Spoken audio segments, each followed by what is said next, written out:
আসসালামু আলাইকুম ভিউয়ার্স, আজকে আপনাদের মাঝে আবার চলে আসলাম একটা নতুন রেসিপি নিয়ে।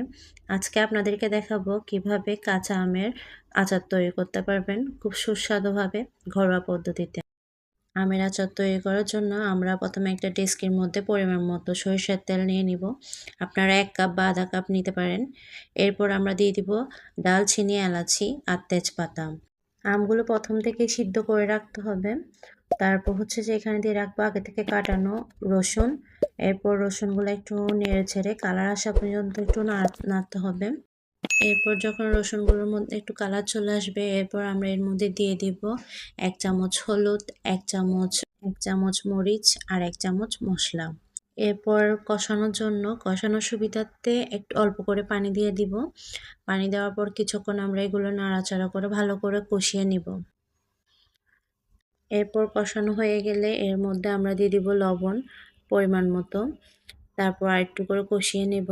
এর মধ্যে দেব এখন আগে থেকে সিদ্ধ করা আম।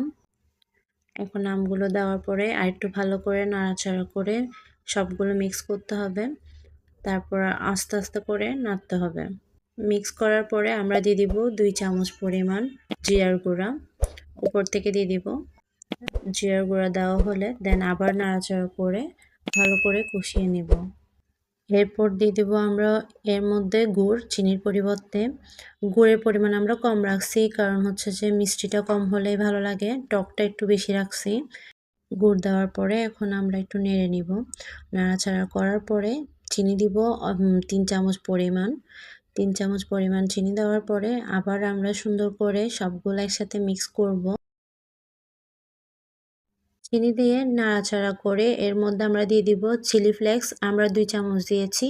আপনাদের যদি ঝাল বেশি পছন্দ হয় তাহলে আপনারা এর চেয়ে বেশি দিতে পারেন। যাদের একদম ঝাল পছন্দ না তারা কম দিতে পারেন। এরপর তৈরি হয়ে গেল আমাদের সুস্বাদু ঘরোয়া পদ্ধতিতে আমের আচার। তবে ঘরে থাকা অল্প উপকরণ দিয়ে তৈরি করে নিতে পারবেন কাঁচা আমের আচার।